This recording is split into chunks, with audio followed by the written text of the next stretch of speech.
Amém, amados? Então, hoje nós vamos falar sobre a armadilha, ainda sobre Davi, e pelas próximas lições também, não é?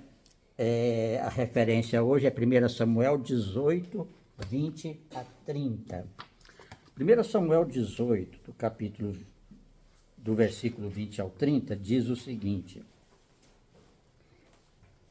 1 Samuel 18, de 20 ao 30. Pronto. Mical, a outra filha de Saul, amava Davi. Quando disseram isso a Saul, ele ficou contente e pensou: eu a darei a ele para que ele sirva de armadilha, fazendo-o cair nas mãos dos filisteus. Então Saul disse a Davi: hoje você tem uma segunda oportunidade de tornar-se meu genro.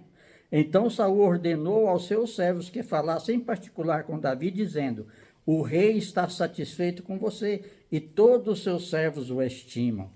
Torne-se agora genro dele. Quando falaram com Davi, ele disse: vocês acham que tornar-se genro do rei é fácil? Sou homem pobre e sem recursos. Quando os servos de Saul lhe contaram o que tinha dito, Saul ordenou que dissessem a Davi: o rei não quer outro dote pela noiva, além de 100 prepúcios de filisteus, para vingar-se dos seus inimigos. O plano de Saul era que Davi fosse morto pelos filisteus. Quando os servos falaram novamente com Davi, ele gostou da ideia de tornar-se genro do rei. Por isso, antes de terminar o prazo estipulado, Davi e os seus soldados saíram e mataram 200 filisteus. Ele trouxe os prepúcios e apresentou-os ao rei para que se tornasse genro dele. Então Saul lhe deu em casamento a sua filha Mical. Quando Saul viu claramente que o Senhor estava com Davi e que a sua filha Mical o amava, temeu ainda mais e continuou sendo seu inimigo pelo resto da vida. Os comandantes filisteus continuaram saindo para a batalha, e todas as vezes que o faziam, Davi tinha mais êxito do que os outros oficiais de Saul. Assim tornou-se ainda mais famoso. Davi, falando de dote. Dote, no contexto da época, era uma condição natural, tá? Inclusive virou lei lá em Êxodo, o dote virou lei, não sei se vocês sabem disso, mas em Gênesis nós temos um exemplo muito eficiente sobre dote. Quando Jacó trabalhou 7 anos para conseguir a Rebeca, não é isso? Ele trabalhou 7 anos, o dote dele foi a mão de obra, não é? Trabalhou 7 anos para qual o nome dele? O seu tio, inclusive, né? Labão, tio Labão. Trabalhou 7 anos para Labão, seu tio, para conseguir a filha como esposa. Agora nós vemos aqui que Davi também foi-lhe pedido 100 prepúcios de soldados, de filisteus. Olha que proposta mais estranha, né? E ele, pelo contrário, deu 200. Então, isso virou lei lá em Êxodo, fala o seguinte: se um homem seduzir uma virgem que ainda não tenha compromisso de casamento e deitar-se com ela, terá que pagar o preço do seu dote, e ela será esposa dele. No entanto, se o pai recusar a entregá-la, ainda assim o homem terá que pagar o equivalente ao dote das virgens. Não tinha saída, tem que pagar, é dote, é lei. Então, é uma coisa interessante isso aqui. Mas nós vemos aqui que nesse início, nessa parte que nós falamos, está falando de intriga, de inveja, da parte de Saul. No versículo 20 a 21, 20 ao 27, que fala que é o primeiro teste, um dote de risco, que é o teste de confiança, quem poderá ler? Por favor. O costume do dote exigia que o noivo oferecesse algo valioso à família da noiva. Saul, ao saber que sua filha Mical gostava de Davi, vê nisso uma chance de eliminá-lo sem se comprometer diretamente. Em vez de ouro ou pós, ele exige 100 prepúcios filisteus, algo não apenas grotesco, mas extremamente perigoso. Para um homem sem recursos como Davi, parecia uma missão impossível, mas o jovem guerreiro não vê nisso um obstáculo, e sim uma oportunidade de demonstrar sua fidelidade a Deus e ao rei, mesmo que as intenções de Saul fossem perversas. Davi vai além. Em vez de 100, ele derrota 200 filisteus. Isso revela não apenas coragem, mas o respaldo contínuo da presença de Deus sobre sua vida. Quando vivemos sob a direção de Deus, até os desafios que parecem ser armadilhas podem ser transformados em testemunhos de vitória. Aquilo que os outros usam para nos derrubar pode ser o que Deus usa para nos promover. Glória a Deus por isso. Glória a Deus por isso. Então, essa última parte que foi lida, ela é a síntese dessa parte dos dotes. Quando vivemos sob a direção de Deus, é a condicional. Quando vivemos sob a direção de Deus. Se não vivemos sob a direção de Deus, certamente vai dar o efeito contrário. Mas se vivemos sob a direção de Deus, e essas bênçãos condicionais, você pode ler em Deuteronômio 28. Se fizer isto, será abençoado naquilo. Aí vem as maldições adiante. Se não fizerem isso, serás amaldiçoado naquilo. Em Deuteronômio 28 tem todas essas bênçãos. Então, amado, é uma condicional. Quando vivemos sob a direção de Deus, até os desafios que parecem armadilhas podem se transformar em testemunhos de vitórias. Por quê? Por causa da bênção de Deus, do amor de Deus, do zelo de Deus, porque nós estamos debaixo da graça de Deus, da guarda de Deus. E Deus zela dos seus filhos. Glória a Deus por isso. Então, quando ele transforma essas armadilhas em bênção, ele transforma a maldição em bênção. Deus é especialista nisso. Transformar a maldição em bênção. Glória a Deus por isso. Aquilo que os outros usam para nos derrubar, pode ser o que Deus usa para nos promover. É o que aconteceu com Davi. Quanto mais Saul tentava contra a vida de Davi, ele que estava sob a proteção de Deus, ele que estava sob a guarda de Deus e nunca saiu da guarda de Deus, embora tenha tomado os caminhos errados, mas Deus estava sempre com ele, certo? Ele foi a causa da vitória, de todas as vitórias pela qual Davi teve no seu contexto de 40 anos como rei, e os 15 e tantos anos lá, aguardando ser rei. Então, em toda a vida de Davi, ele foi protegido por Deus e se tornou homem segundo o coração de Deus, porque ele tinha busca, intimidade, ele buscava a presença de Deus. Então, quando nós também buscamos a presença de Deus, buscamos a direção de Deus naquilo que nós temos que fazer, nas nossas lutas, nas nossas adversidades, Deus vai usar as circunstâncias para nos promover e para nos abençoar. É de Deus. Amém, queridos? Vamos continuar, então, nessa tônica do dote. Muito bem.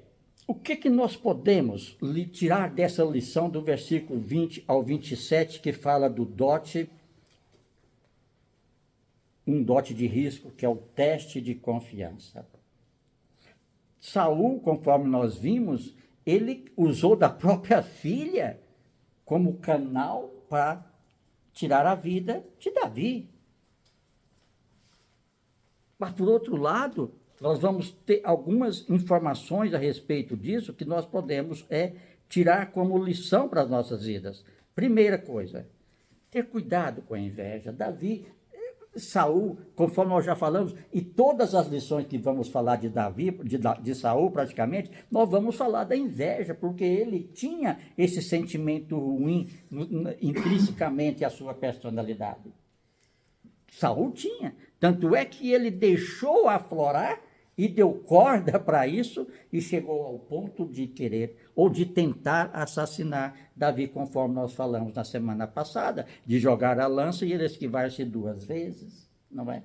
Então, cuidado com a inveja. A inveja de Saul o levou a ter intenções malignas ao tentar destruir Davi, mostrando o perigo de permitir que esse sentimento domine o coração. Então, amados, nós, sabe, se acaso pintar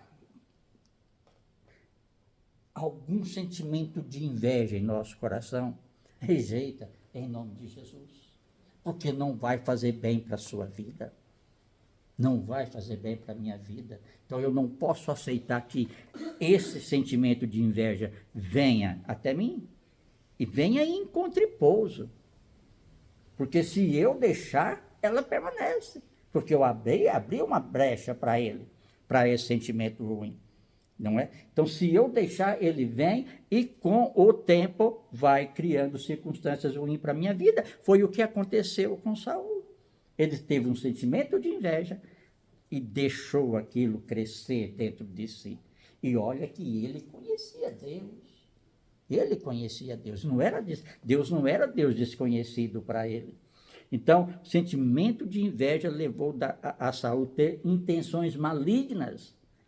Isso se vê muito nas empresas.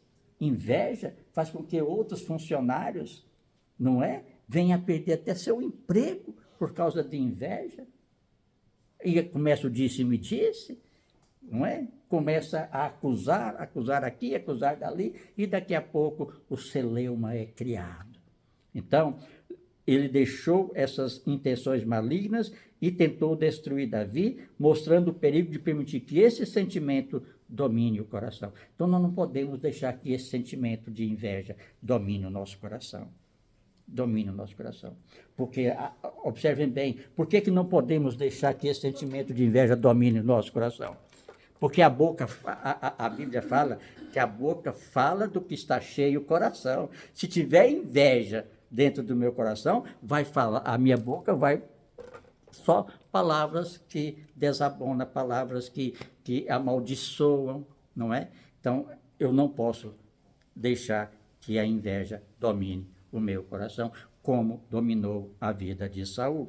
Outra coisa, a soberania de Deus. Apesar das maquinações de Saul e dos perigos enfrentados por Davi, a mão protetora de Deus estava com ele, capacitando e guiando ao sucesso.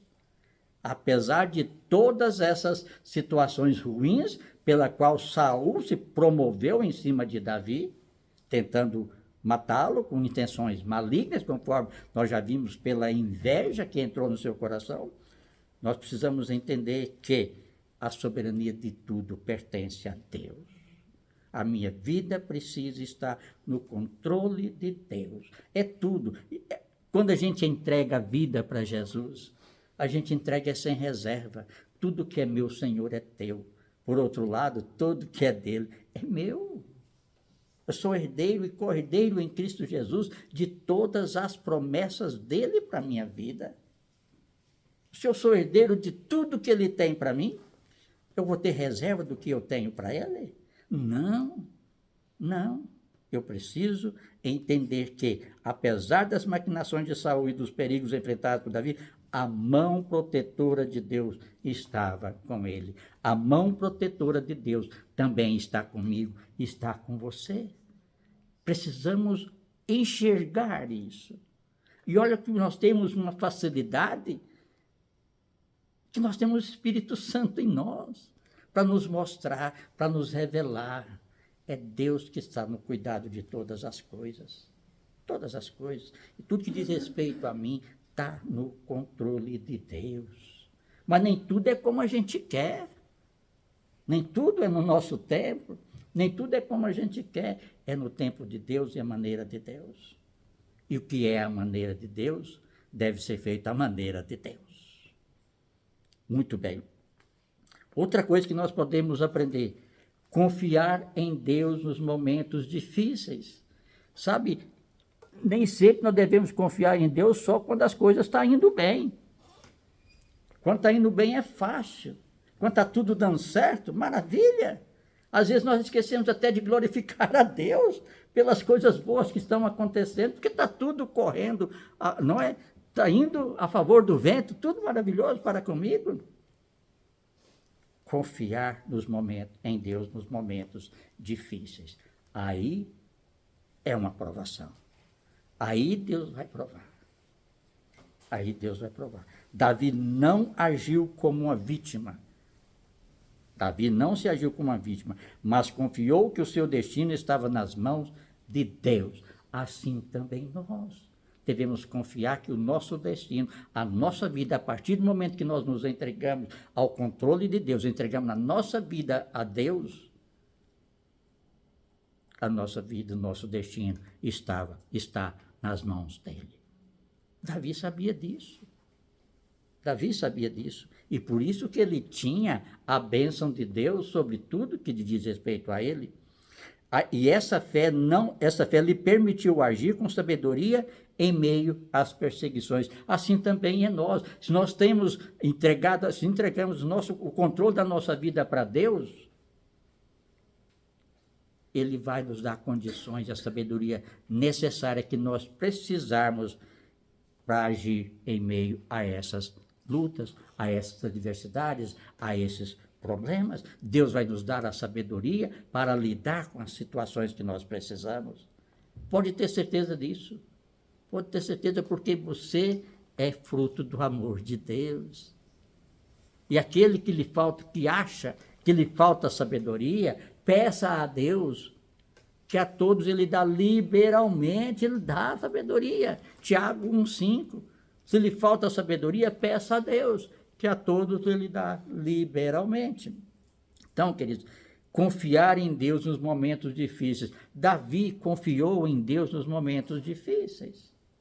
Davi confiou. Graças a Deus por isso. Outra coisa importante que podemos aprender: lealdade e fé. Sem fé é impossível agradar a Deus. Ela precisa estar na nossa vida em todos os momentos. É na alegria, é na tristeza, que é um voto de casamento, não é? É na tristeza, é na alegria, é na doença, na bonança. Fé é importante. Embora esta passagem não seja diretamente sobre a amizade com Jonatas, ela se conecta à experiência de Davi, que mais tarde demonstraria lealdade e fé no amor de Deus em meio às dificuldades. Ele teve fé o suficiente para romper com essas dificuldades, com essas artimanhas que o inimigo usou através da vida de Saul. Ele teve fé o suficiente para lidar com isso. Ele teve sabedoria o suficiente para lidar com isso. Por quê? Porque a vida dele estava no controle de Deus. Tudo no controle de Deus. Até das pedrinhas que ele atirou, a única pedrinha que ele atirou era no controle de Deus. As 5 não eram porque 4 chances ou 5 chances de acertar. Não. É porque ele sabia a primeira e daria certo. Deus estava no controle deles desde aquele tempo. Tanto é que foi ungido como rei antes mesmo, né, de se tornar rei. 15 anos Deus começou a lidar com ele, tratar dele. 15 anos. Capacitando para trabalhar com o povo. Porque ele ia ser rei de uma grande nação. Deus. Então, quando Deus está no controle, as coisas se tornam mais fáceis, as coisas se tornam mais possíveis dentro da ótica do homem. Mas na ótica de Deus, a vitória pertence àqueles que o buscam, àqueles que têm intimidade com ele. O item 2, o perigo das brechas emocionais, a corrosão da inveja. Quem pode ler? Depois do feito heróico de Davi, Saul deveria, teoricamente, sentir alívio. Afinal, seu futuro gênio conquistou uma vitória significativa contra os inimigos de Israel. Mas o oposto aconteceu. O texto afirma que Saul passou a temer Davi ainda mais, reconhecendo que o Senhor estava com ele. Esse medo crescente não é apenas racional, mas ele é espiritual. Saul, já corroído pela inveja e insegurança, vê em cada sucesso de Davi uma ameaça à sua própria identidade e ao seu reinado. Ele não consegue mais enxergar Davi como aliado e sim como um rival. Essas brechas emocionais, o ciúme, a comparação, o medo de perder o controle, tornam-se portas abertas para o tormento espiritual. Saul já havia sido atormentado por espíritos malignos antes, e agora se entrega novamente ao medo e à perseguição. Quando não tratamos as feridas da alma, elas se transformam em abismos. Emoções mal resolvidas são campo fértil para engano e autossabotagem. A inveja nos cega para a verdade e nos faz ver ameaças onde Deus está agindo para o bem. Por isso que é importante a sabedoria de Deus, a nossa dependência de Deus, para saber se Deus está naquela situação ou não. Não é? Pode ser permissão de Deus, mas você precisa ter sabedoria para lidar com isso. Esse medo crescente não é apenas racional, ele é espiritual. Esse medo crescente que estava no coração de Saul. Entenda uma coisa, queridos. Deus não nos deu espírito de medo, mas de poder, de força, de fé. Deus não nos deu espírito de medo, está na palavra de Deus. Deus não nos deu espírito de medo, então eu não posso temer as dificuldades, as lutas, mas antes entregá-las a Deus. Senhor, eu sei que Tu está comigo, eu sei que Tu estás no controle de todas as coisas e eu descanso em Ti, porque a fé é justamente isso. A fé é justamente isso. Saber que não é como se já fosse. Eu já recebo a vitória como se ela já tivesse ao meu alcance, estivesse nas minhas mãos, já o visse, já o tivesse. Então, exatamente isso. Esse medo crescente não é apenas racional. E muitas vezes nós agimos no racional. Deixamos o medo agir no racional. Eu preciso lembrar que Deus não me deu espírito de medo, mas de amor, de moderação. Muito bem. Quando não tratamos essas brechas emocionais, o ciúme, a comparação, o medo de perder o controle, torna-se portas abertas para o tormento espiritual. Então são portas que precisam ser fechadas na nossa vida, fechar a porta do medo, porque a porta do medo pode trazer justamente o ciúme, fazer comparações, não é? Isso vem o espírito de inveja e vem tudo isso somatório para as nossas vidas, justamente com a finalidade de nos trazer tormento, trazer dificuldade e nos afastar do propósito de Deus para as nossas vidas. Quando não tratamos as feridas da alma, elas se transformam em abismo. E o que aconteceu com Saul é justamente isso. Um abismo chama outro abismo, está lá em Provérbios. Um abismo chama outro abismo. Então, enquanto ele pensava uma coisa, foi criando outra, e quando ele era amigo, de repente se tornou inimigo. Se tornou inimigo. Davi poderia ser seu amigo, e ele tornar-se rei, e continuar sendo seu amigo, e as coisas se prosperariam muito mais, seria muito melhor. Tanto para o povo de Israel, como para Davi, como para Saul também. Aí ele seria, não, meu genro é o novo rei, não é? Bom, mas ele deixou o espírito ruim agir na sua vida. Então, quando não tratamos as feridas da alma, elas se transformam em abismo. Então, se nós sentirmos, queridos, que tivermos alguma coisa ruim na nossa vida, vamos tratar diante de Deus. Senhor, eu entrego essa situação nas tuas mãos. Não estou me sentindo bem, porque eu estou com inveja, ou sei lá, eu estou, alguma coisa está me incomodando. Entrega para Deus, porque tu és filho. Tu és filho. E o pai zela dos seus filhos. Emoções mal resolvidas são campo fértil para o engano e autossabotagem. A inveja nos cega para a verdade e nos faz ver ameaças onde Deus está agindo para o bem. A inveja nos cega para a verdade. Nos cega, a inveja nos cega ao ponto de termos medo das situações ou de enfrentarmos as situações. A inveja pode nos cegar nesse ponto, mas a Bíblia diz que nós não temos medo. Ele não deu espírito de medo. Então eu não posso ter medo. Enfrento em nome de Jesus. Igual Davi enfrentou o Golias gigantão, não foi na sua força, foi na força de Deus. Porque humanamente falando era impossível ele vencer Golias. Era impossível. Menino, um gigante quase 3 metros de altura, guerreiro, sabia guerrear uma luta, e o outro não, cuidava de ovelha. Então é na força e no poder de Deus que eu enfrento as adversidades na minha vida. Então, queridos, vamos continuar nessa parte de os perigos das brechas emocionais. No versículo, fala do versículo 28 e 29, quando Saul viu claramente que o Senhor estava com Davi e que sua filha Mical amava, temeu ainda mais e continuou sendo seu inimigo pelo resto da vida. Pelo resto da vida. Esse sentimento ruim tomou conta dele, de Saul, pelo resto da vida.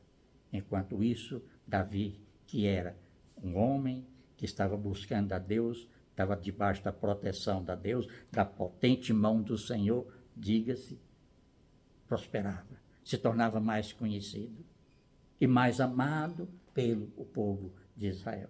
É o que a palavra de Deus está falando. Então, nesses versículos 28 e 29, que fala aqui dos perigos das brechas emocionais e corrosão da inveja, fala da intensificação do ódio. Ele deixou, sim, o ódio intensificar na sua vida, até torná-lo inimigo para o resto da vida, de alguém que era um homem segundo o coração de Deus. Esse versículo destaca como a bênção divina em Davi levou Saul ao medo e ao antagonismo, ilustrando um tema de inveja e a queda espiritual do rei, contrastando com a sabedoria e a fé de Davi, mesmo em meio às adversidades. São dois contrastes, são duas coisas, totalmente, em pontos diferentes. Davi, um homem que estava cheio da sabedoria, cheio de fé, vitorioso, e por outro lado o outro com inveja, com ódio, e deixou o inimigo fazer morada no seu coração. Os dois extremos, em duas pessoas distintas.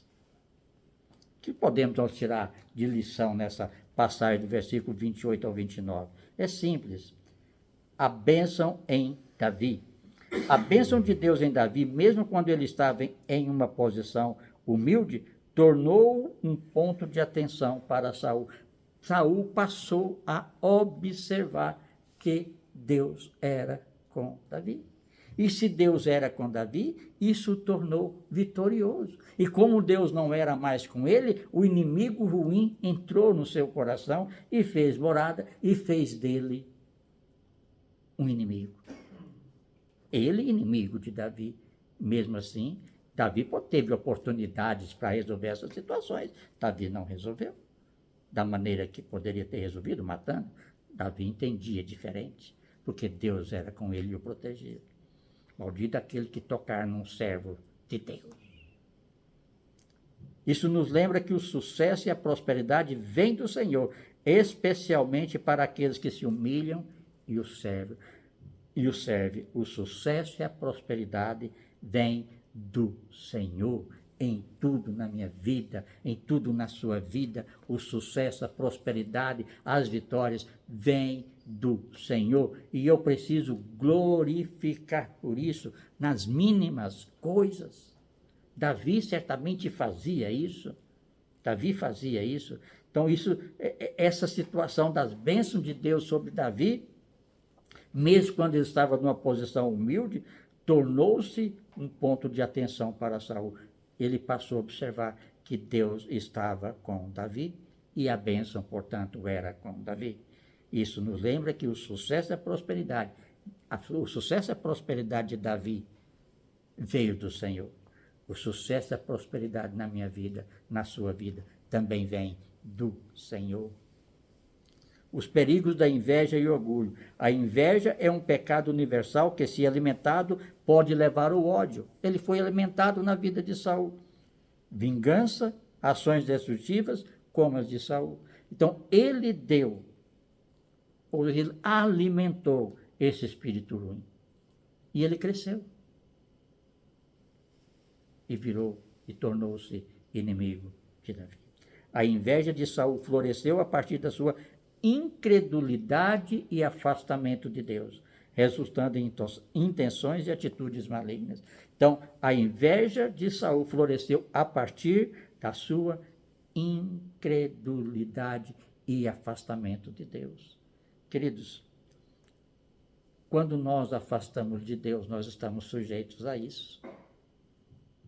Que nós não afastemos de Deus, porque nós o conhecemos. Eu costumo dizer o seguinte, sabe? Quando a gente conhece a Deus, é um caminho sem volta. É um caminho, precisa ser um caminho sem volta. Eu preciso continuar andando com Deus, apesar das dificuldades. Porque as adversidades, as lutas, as dificuldades vão fazer parte da nossa vida. Neste mundo tereis aflições, mas tem de bom ânimo. A palavra do Senhor fala assim. Então, quando eu entrego a minha vida para Jesus, quando eu entrego a minha vida ao controle de Deus, tá?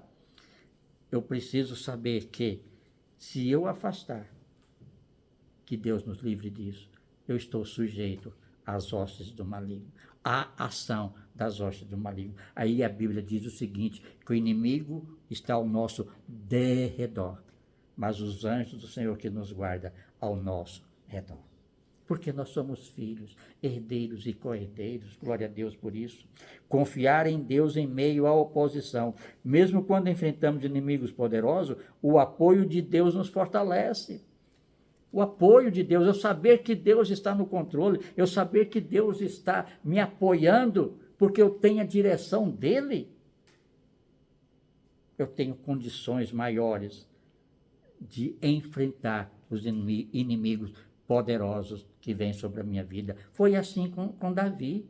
Foi assim com Davi. Davi sabia que o seu destino estava nas mãos de Deus, o que lhe dava paz e impedia de se tornar uma vítima. Ele não se vitimou em nenhum momento. Ele não se tornou vítima da situação, não. Porque Deus estava no controle da vida dele. Assim também nós. A situação vem, a dificuldade vem, mas Deus é maior. E maior é o que está em mim do que o que está no mundo. Maior é o que está em mim do que o que está no mundo. E nele eu posso todas as coisas, porque ele me fortalece. Glória a Deus por isso. Então, queridos, quando você achar que está enfraquecendo, busque em Deus. Busque em Deus a força que você precisa para vencer essas adversidades. O problema não pode, Deus não permite nenhuma adversidade, nenhum problema acima das nossas forças. Não permite. É a fidelidade de Deus, é o amor de Deus. Ele não permite acima das nossas forças. Mas antes vem também o escape. Jesus é o escape, é clamar, Senhor, eu entrego essa adversidade, esse problema nas tuas mãos. Fortalece-me e dá a direção. Deus vai dar a direção e vai te fortalecer. E você vai vencer em nome de Jesus. Pega essa referência de Davi. Ele foi vitorioso em tudo porque Deus estava no controle de tudo na sua vida. Cuidado com a tentação. A passagem mostra que, quando nos afastamos de Deus, podemos ser tentados pelo mal e cair em estado de desespero que leva a escolhas erradas. Saul passou por isso. Ele entrou em estado de desespero. Tanto é que ele lançou-se sobre a tua própria espada, mais adiante, por causa de desespero, e tirou sua própria vida. Queridos, quando nós afastamos de Deus, podemos ser tentados pelo mal. Na verdade, nós vamos ser tentados pelo mal, até mesmo andando com Deus. Nós somos tentados pelo mal. Mas maior é o que está em mim do que o que está no mundo. Maior é Deus em mim. Esperança de vitória, esperança de glória, esperança de graça de Deus, porque Deus está em mim. Deus estava com Davi, apesar de ser tentado pelo mal, porque ele teve a oportunidade de tirar a vida de Saul. Ele não tocou num servo do Senhor. Não tocou.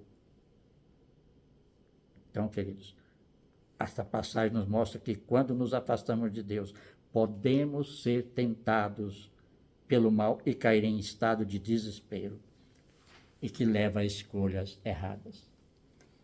O item 3, armadilha relacional. Você pode ler? No início, o casamento com Mical parece ser mais uma prova superada por Davi. Mas ao longo do tempo, a relação revela uma tensão espiritual profunda. Em 2 Samuel 6, quando Davi celebra com entusiasmo a chegada da Arca do Senhor a Jerusalém, Mical o observa com frieza e desprezo. Sua crítica mostra que ela não compartilha da mesma paixão por Deus. Davi tenta explicar com firmeza que sua dança era para o Senhor, não para impressionar pessoas. Ele escolheu se humilhar diante de Deus em adoração, enquanto Mical valorizava a aparência e o protocolo. A Bíblia encerra o relato com uma nota dura.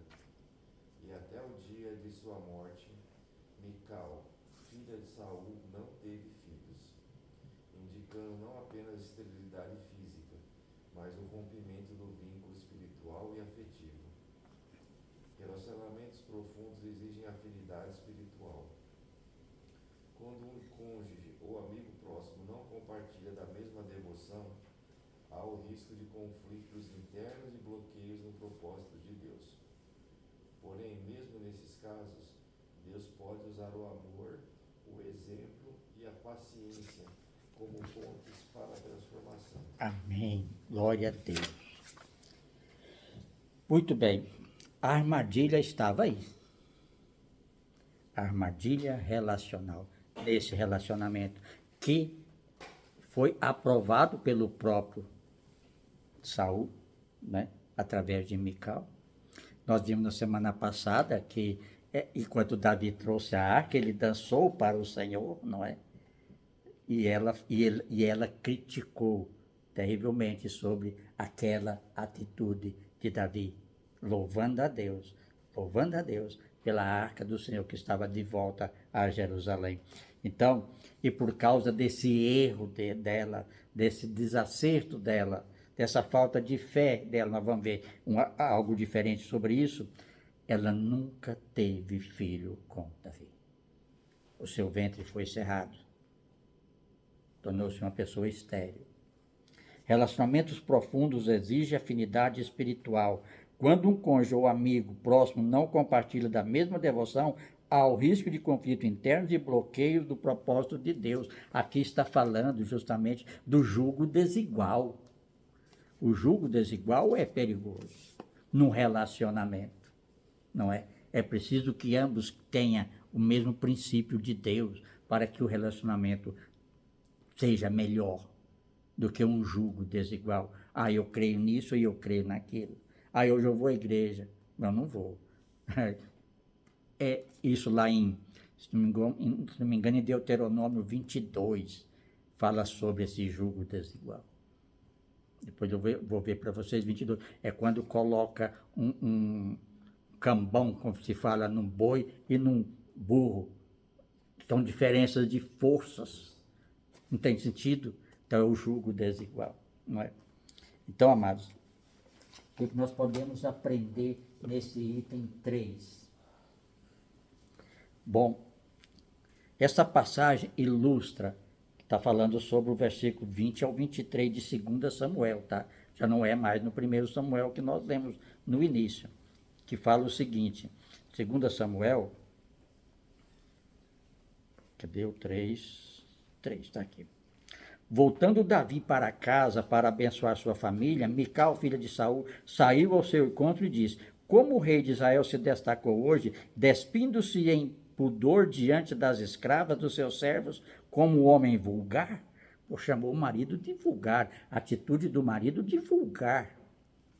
Davi, porém, disse a Mical: tudo o que fiz foi diante do Senhor, aquele que me escolheu em lugar de seu pai, de toda a casa dele, quando me designou príncipe sobre o povo do Senhor, sobre Israel. Por isso celebrarei diante do Senhor. Ele não falou, por isso eu celebrei. Não, eu sempre vou celebrar.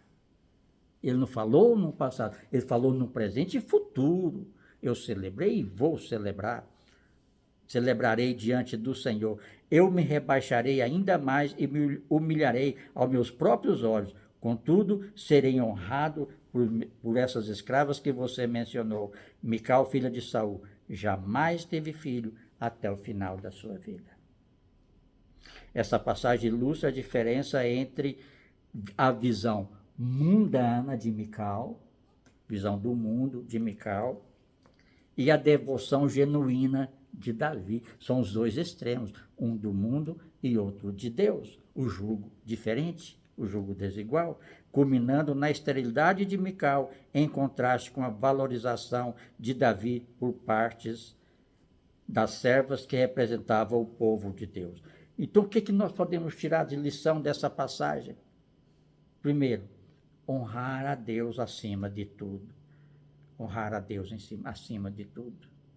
E Davi falou que eu celebrarei sempre na presença do meu Deus. A passagem nos ensina a dar prioridade à presença de Deus e honra de Deus em todas as nossas ações, não nos importando com o julgamento humano. Não importa, é você e Deus. É para a glória de Deus. Então, honrar Deus acima de tudo. É acima de tudo. Honrar a Deus. Glória a Deus por isso. Diferença entre o mundo e a fé. São óticas diferentes. Mical tinha a ótica do mundo. Tanto é que criticou a atitude de Davi de dançar na presença de Deus, certo? Como atitude vulgar. Mas eu continuarei celebrando, porque é o meu Deus. A atitude de Mical representa um mundo que desvaloriza a expressão pública da fé e a adoração entusiástica. Já Davi, com sua devoção, demonstra a importância de honrar a Deus. Honrar a Deus. E a igreja honrar a Deus com seu louvor, com a sua postura, com seu falar, com seu pensar, com seu agir. Honrar a Deus em tudo. Também demonstrou humildade na adoração. A humilhação e o desprezo a si mesmo diante de Deus, mencionados por Davi, não são sinais de fraqueza, mas de profunda reverência e desejo de agradar a Ele. Profunda reverência a Deus. E querer sempre agradar a Deus. Antes importa agradar a Deus. Diz a palavra de Deus. Antes importa agradar a Deus. Mesmo que desagrade a mim, mais importa agradar a Deus. Então Davi tinha isso. Davi sabia disso. E praticava isso. Praticava isso. O valor da alegria na presença do Senhor. Como é bom, alegre, bacana. A palavra do Senhor, Davi certa vez, que alegrei-me quando disseram, vamos à casa do Senhor. Não é só aquele momento, vou alegrar, quando é todo dia, vou buscar a presença de Deus. Eu alegro às 4 horas da manhã, quando eu vou buscar a presença de Deus. Alegrei-me hoje, porque eu busquei o Senhor na madrugada. Na casa do Senhor, lá no seu sublime trono, ele estava lá. Lembra de Isaías 6? Ele foi na presença de Deus, e a presença de Deus tomou conta da sua vida. Então, queridos, o valor da alegria na presença de Deus. Nós devemos nos alegrar sempre em buscar a presença de Deus. Como nós estamos aqui, toda quarta-feira, não é o melhor dia da semana? É o melhor dia da semana, nós estamos aqui. Eu tenho 3 dias maravilhosos. Segunda-feira, das 7 às 8, no Parque Raia. Terça-feira, lá no Rinaldo. Ontem eu não fui, porque a minha pressão foi lá no céu. Mas, glória a Deus, eu fiquei quieto. Mas hoje eu estou aqui. Graças a Deus, é alegria de buscar a presença de Deus. É alegria no domingo, estou um pouquinho de tempo, eu começo a preparar a lição. para trazer na cela na quarta a alegria de buscar a presença de Deus. Nós precisamos ter essa alegria todos os dias, buscando a presença de Deus. A dança de Davi expressa a alegria, o entusiasmo que deve caracterizar a adoração genuína. Uma adoração genuína. Deus conhece o coração, não é? Sabe, a sinceridade da minha busca, da minha entrega. Glória a Deus por isso. É um reflexo do amor e do reconhecimento da grandeza de Deus. Reconhecimento da grandeza de Deus. Deus é grande. Deus é grande. E Ele me faz grande, porque sou teu filho. Glória a Deus por isso. Então, queridos, que nós podemos valorizar a alegria de estar na presença de Deus. Valorizar. E ao culto, glória a Deus. Alegrei-me, eu vou na casa de Deus, buscar sua presença, na adoração, ter humildade de adorar a Deus. Sabe, entregar naquele momento de adoração, na presença de Deus. Ao invés de sair da igreja, hoje Deus não falou comigo. Falou, você que não ouviu. Falou, você que não ouviu. O louvor hoje não estava legal. Estava sim, porque Deus estava nele. Deus levantou pessoas para isso. Você que não conseguiu sentir a presença de Deus, alguma coisa eu preciso consertar. Então, queridos, que nós possamos ter essa alegria e essa humildade de buscar a presença de Deus todos os dias. Davi fazia isso. Por isso ele se tornou um homem vitorioso e um homem segundo o coração de Deus. Amém?